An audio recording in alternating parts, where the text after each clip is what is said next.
Hey guys, it's Jaden Wilson here, and in today's video, I am going to be going over this Google document that I made with all types of matters.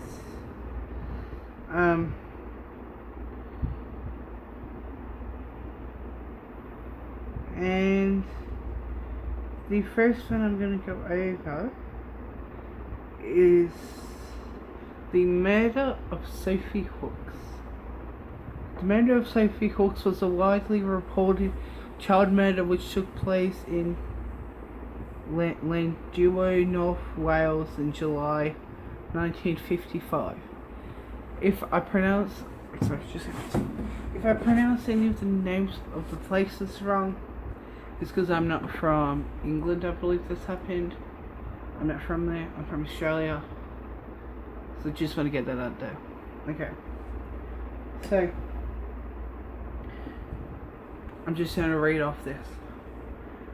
Sophie Lewis Hawke was a seven-year-old British girl who was murdered in Llanduo, Wales in the early hours of the 30th of July 1955. She was from Great Belworth near Norwich Cherished, but was staying at the Llanduo house of her uncle, Danny Jones. When she was murdered, she was abducted by a local tenant man named Hughes, I think. That's how you say it. She camped out in a racist garden, because I can't say that other way. In July 1969, Hughes was sentenced to life imprisonment for the double rape and murder of Sophie. Following his trial, it was revealed that Hughes has been linked to multiple sex attacks against children, but the police hadn't able to prosecute either because of lack of evidence or because the victim's parents had wanted to spare the child further in court. As Hughes was sentenced, Mr. Joyce Bridges Kerr said, "You are vile. Your crime is every parent's worst nightmare come to pass. No girl is or even will be safe from you. My recommendation is you view your appeal in court and the maximum damage you pose to girls is that you never ever release." In November 2002, Home Secretary Jill Blinkman set Hughes' maximum term at 50 years. Howard Hughes was born in Leamington, Wales to Garden and raised Hughes. He had three older sisters, and his father was a well-respected citizen and business operator, a successful company and carrying firm. Hughes was born with the sex composite XYY syndrome, which causes him to grow at increasingly rate, aiming 6 foot by the age of 11 and 6 foot 8 inches by childhood. He also had behavioral problems, learning disabilities, and anorexia. His father paid for him to attend private schools in the hope that they'll be able to do something with him.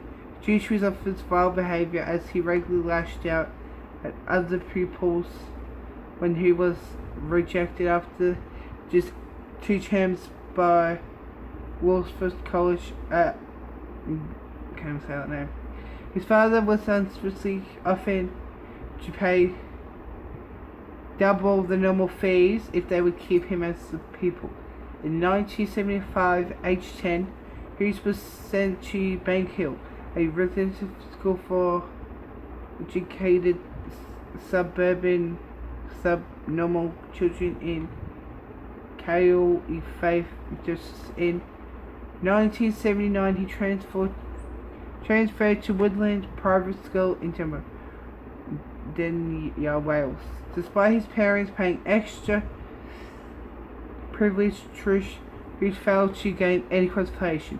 In 1981, when 16-year-old, he took a 7-year-old boy into a house where he exposed himself and made him suggestion before attempting to shrink his victim. The boy recalled later, "He picked me off the ground and threw me on me back. He was a very strong man. He would aside with both hands around my neck." The boy pretended to be dead until Hughes left. Hughes was convinced of the assaulted boy, placed under a 2-year mental health separation order, and continued under the Mental Health Act to St.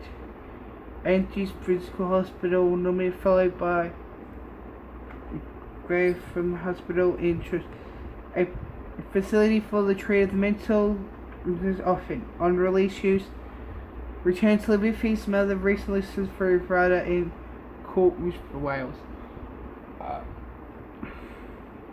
By the age of 19, Hughes had excuse me, I was reading that. That was just good wife.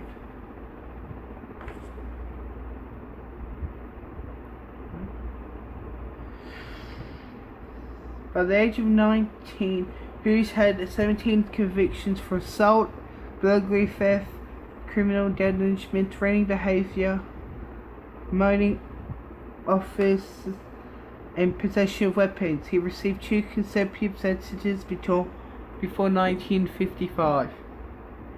As a teenager, he served 3 months in a youth detention centre for the Maltese. Sometime after 1985, he served 7 months in an adult prison for theft.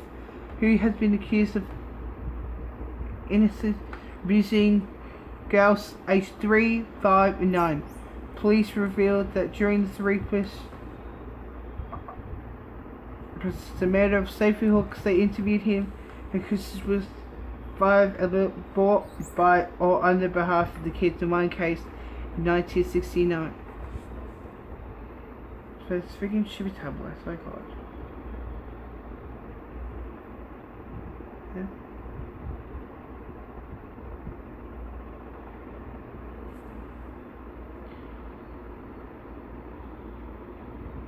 In one case in 1969, the children's parents stopped the case to separate their daughter, the oral of giving evidence. In the other cases, the charges were dropped by Crown, but it was believed the victims were too young and could not give reliable evidence.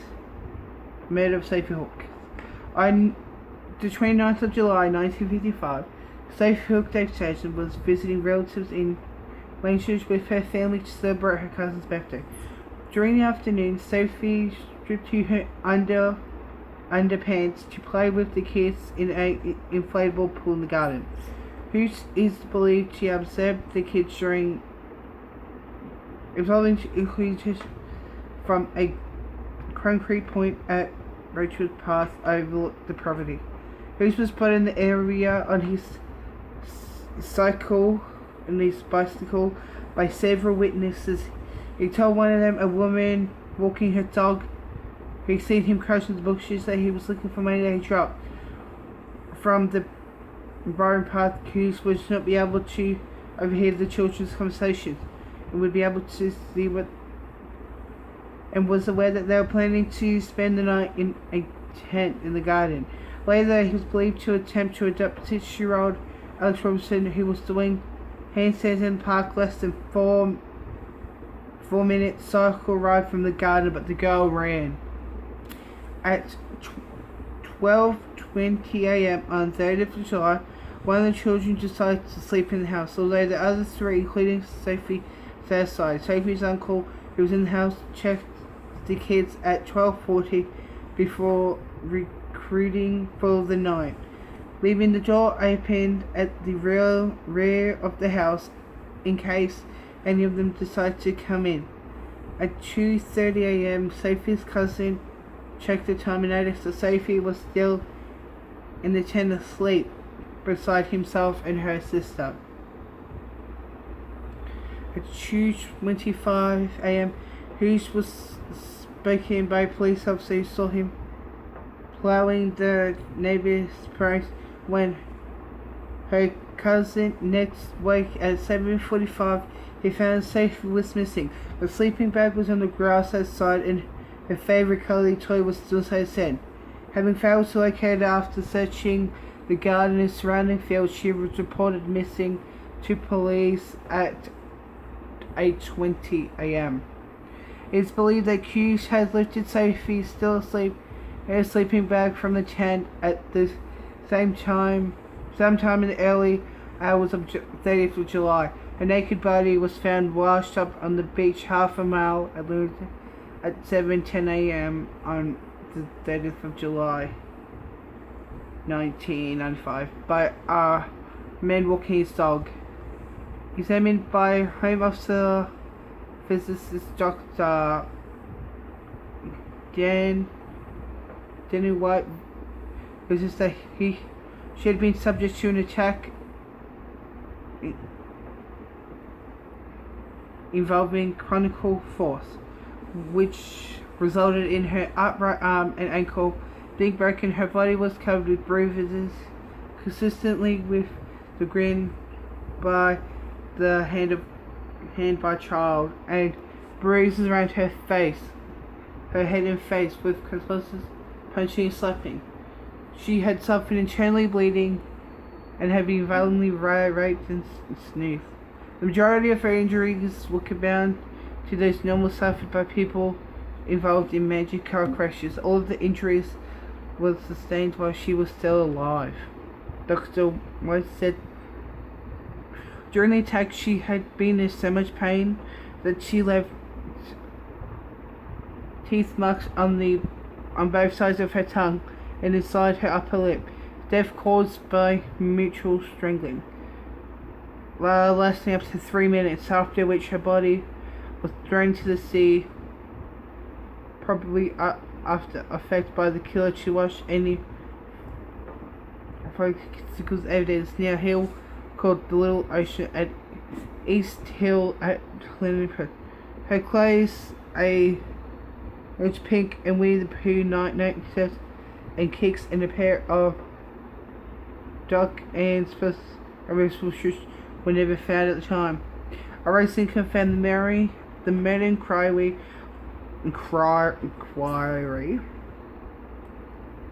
was led by Detective Sophie Jones from North Wales Police. In a statement that he said to the media, whoever was responsible for this crime is a very dangerous man and a brutal one and could be called quickly. Hughes was arrested at the home he shared with his mother at 3:50 p.m. The same day, the body was discovered and determined at the police station at to assess their inquiry. On the morning of the 3rd of August 1955, the Crown and police agreed that there was not enough evidence to charge Hughes with the murder of Sophie Hooks, and he was released at 3 p.m. that day, and only to be rearrested over the possession of innocent children, which was found by police search of his home within 7 hours when he was charged with the murder of Sophie Hooks.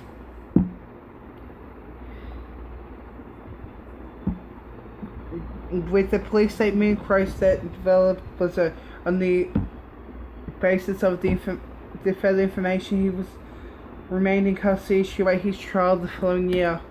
The trial. Hughes went on trial at the Crown Court on the 24th of June 1969 charged with abduction, rape and murder. The judge heard no physical evidence which was linked to accused. The death was so smooth. There were really valuable information from 3 witnesses. Hugh's father, Chris, said that the jury that his son had admitted to murder to him shortly after he was arrested and been held in custody at a local police station. Jonathan Carr, a 30-year-old convicted criminal who was in prison at the time he testified, he told the judge that he saw Hughes carrying a hockey stick along a limited the night of it, and then he was caught a glasses of a naked body in the cell. Carr himself admitted that he was in the process of stealing property from the garden of a house that he saw this happening. A third witness, convicted sex offender Michael, testified that Hughes had beaten him 3 years later, that he would like to rape a girl 4 or 5. The inquiry also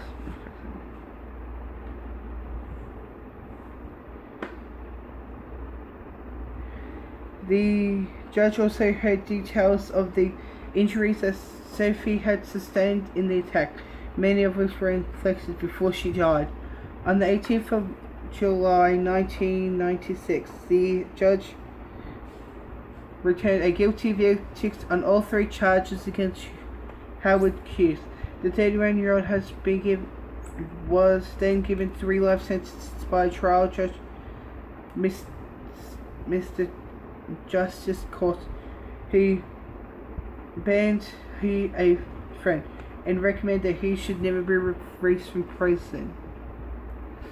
This imprisonment placed him with a several group of prisoners who they had issue with the whole thief, along with the Home officers did not immediately confirm his trial. Young. So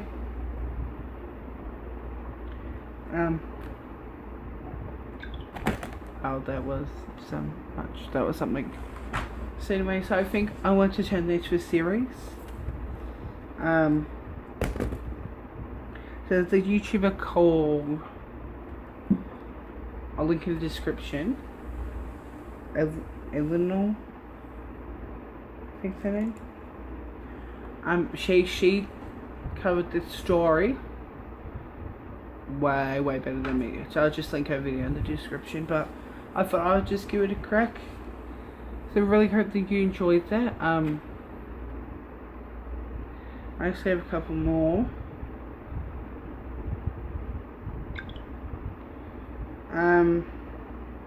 What other ones do I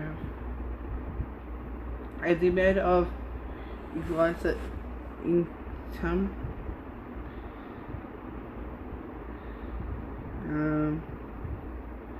Murder of Katie Grassi. And yeah, that's about it. For now. But so I get all these off a Tumblr page, which I'm not going to tell you, because yeah. So anyway, so I got these stories all off Tumblr page, and